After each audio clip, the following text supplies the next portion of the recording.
Hello and welcome. This is a time of immense geoeconomic and geopolitical uncertainty.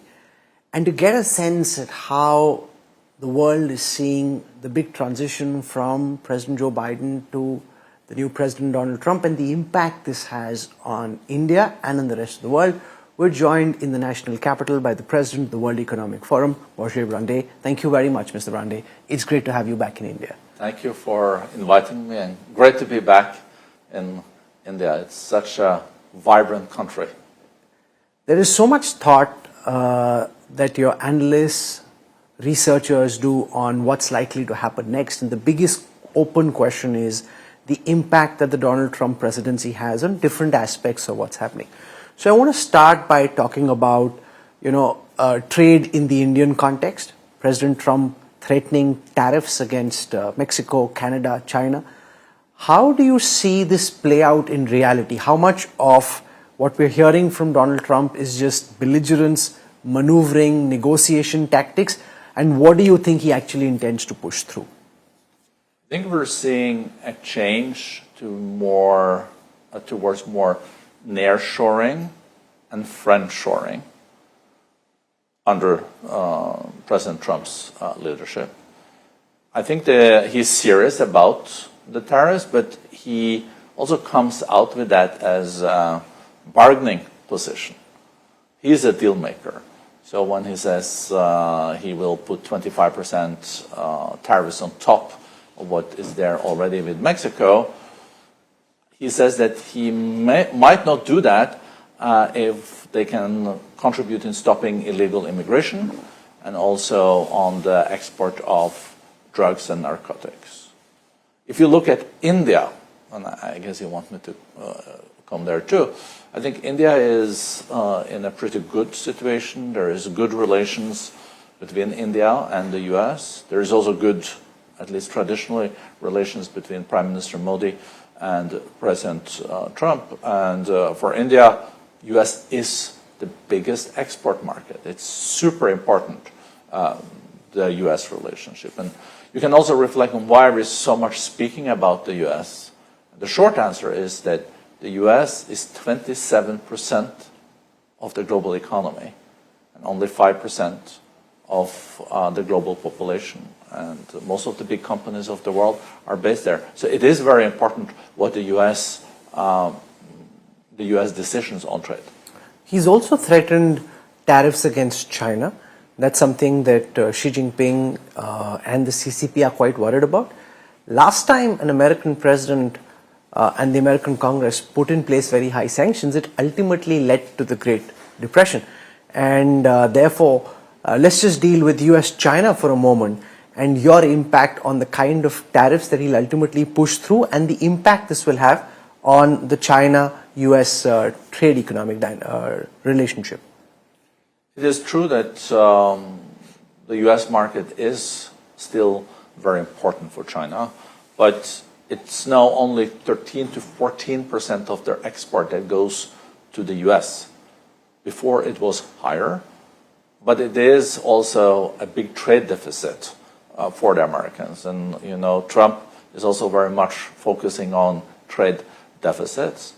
But overall, the US-China cooperation is a very complex and challenging one, since there is also great competition.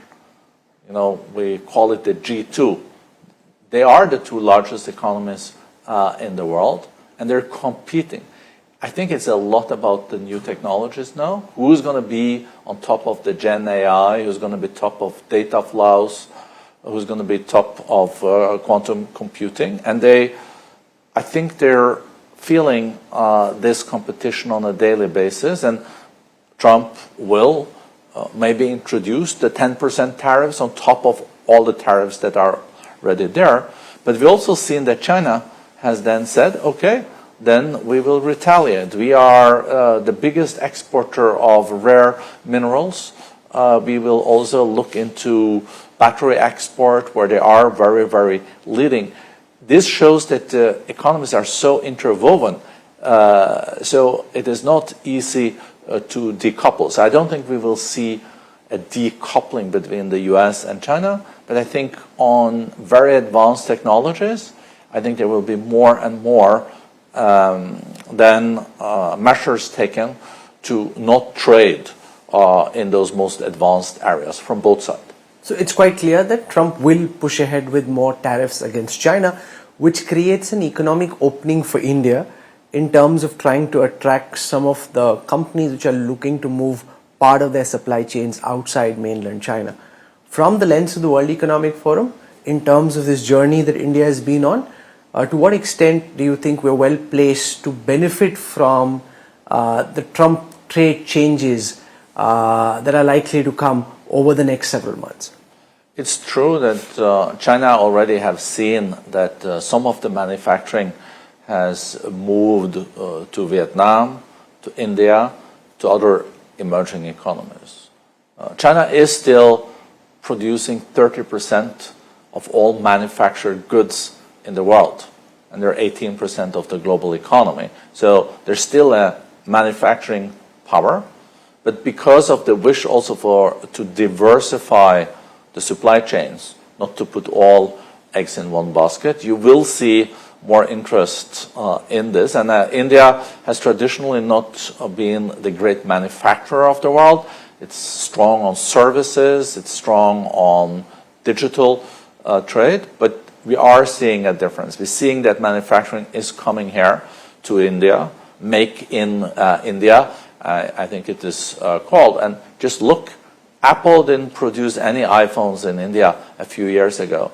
And this year we're expecting that there will be produced iPhones in India for $10 billion US. 7 billion is for export. And I think companies are learning that it is not only back offices and services that are possible in India, but there's also starting now to see industrial plants and industrial knowledge. So production is also possible here, as we have seen, for example, for a long time in the pharmaceutical industry, where India already is strong. There's been a recent slowdown in economic growth in India. From the perspective of the World Economic Forum, what's your outlook for the rest of the year and for time to come? So medium and long term, we're very bullish still on India.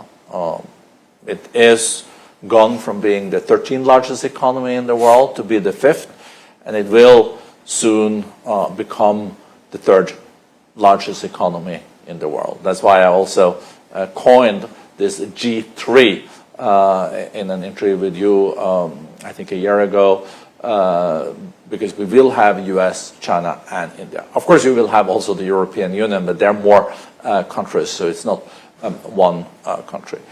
We will have to analyze closer the numbers from the last quarter, the second quarter, where we're seeing growth going a bit down in India. Is this something that will continue, that we will go from 6, 7 to more 5? Or is this related also to a lot of rain that has had impact on the economy? You also have that kind of situations. But provided that the government will continue with infrastructure reforms, will also reduce red tape, will continue with the business-friendly policies in India and invest in education and R&D, I think India will continue to grow strongly. And, you know, it means a lot to the world too, because when India was growing 6-7%, it is like 20% of all global growth coming from this country. So that also has huge positive impact on the rest of the world. Mr. Brende, the theme of the World Economic Forum for 2025 is collaboration for the intelligent age. And the biggest question is the level of impact that artificial intelligence and all the technologies that it has unleashed will have on the world in 2025. 2024, 2023 was the year when the world was discovering what AI was about. Now it's about the actual impact on business and lives. What's your outlook in terms of how AI for 2025 is likely to be different from what we've seen the last 2 years? I think we're already seeing very much impact on the productivity gains from AI. We're wondering why is inflation going down in the US and the economy is still growing so fast with the heightened interest rate. And I think part of what we're seeing on the downward impact on inflation is that we're seeing already big productivity gains from these new technologies. We think that Gen AI will change a lot in the years to come. It's probably as big as the computer when they came. Is it as big as electricity? Is it as big as other breakthroughs? We don't know. But we can be in a situation where we can see productivity being increased by 10% in the coming decade.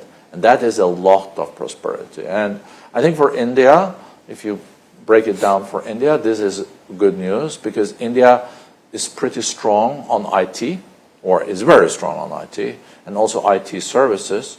And we will also, when we move from the hardware phase on AI to the software phase, when you need to put applications on, India is, in that respect, the startup nation of the world. You know, there is more than 140,000 startups in India, and there is more than 100 unicorns. And there's a new unicorn coming up every 20th day in India. So this is what makes me really then optimistic on behalf of India, is this entrepreneurial culture. Even during COVID, there was a lot of unicorns being established. And IT is also, and AI is also about thinking out of the box. Who had heard about some of these big IA companies 2-3 years ago? And if India is lucky, you can also, or continue with its policies, you can see some of these unicorns becoming global companies. So India is the startup nation now of the world, has the third largest startup community globally. And I think it can become number one in startups if it continues on this track. There are two big military flashpoints. The first is Russia-Ukraine, and that I know is of a lot of interest to you and everyone in Europe. With Trump taking charge, and with Biden in his last days making available armaments which weren't available to Ukraine so far, what's your sense of what 2025 is likely to mean for the Russia-Ukraine war? So every war needs to end. So will the Ukraine war end in the spring? I think that's the big question we're all now asking ourselves. Russia has lost a lot. They probably lost around 700,000 people, including those that are wounded. But also Ukraine is now feeling the pressure. We see that the missile attacks from Russia is also hurting their energy infrastructure moving into the winter. But we should not forget that Russia and Putin calculated when they attacked Ukraine originally, they calculated with taking the country in a week. Now the war is still ongoing. So we will probably see negotiations in the spring, and also where I think Trump will play a role. Will there be an agreement to have a cessation of hostilities and end the war? Where will the borders go? Will it be where they are today? What kind of security will Ukraine be guaranteed from also European countries in the future to avoid then new attacks from Russia in the future? But it's true that this war is costing a lot. It's costing human lives. But Russia has become now a war economy.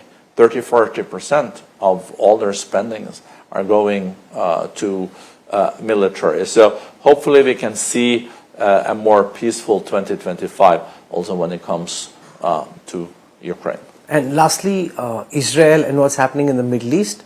There's now a ceasefire that's been announced with the Hezbollah. The Hamas, they've hammered very hard against. But when it comes to the confrontation between Israel and Iran, how do you see that play out in 2025? So we know that the life insurance for Iran in many ways was Hezbollah and Hamas with their rockets. Israel knew that if they attacked, for example, nuclear facilities or other facilities, launch pads for also ballistic missiles in Iran, they would unleash these rockets. Now Hezbollah is very much weakened, Hamas is very much weakened, and also the S-300s, the anti-air missiles, where many of them were destroyed through the Israeli attacks a few weeks ago. Trump, though, says that he is a president for no wars. So I think that a further escalation now is avoidable, should be avoided. Also, I think Trump will send that clear signal to Israel and to Iran. But it's very unpredictable, the situation. I think for Trump, a red line will be development of nuclear weapons by Iran. But Israel has not the military.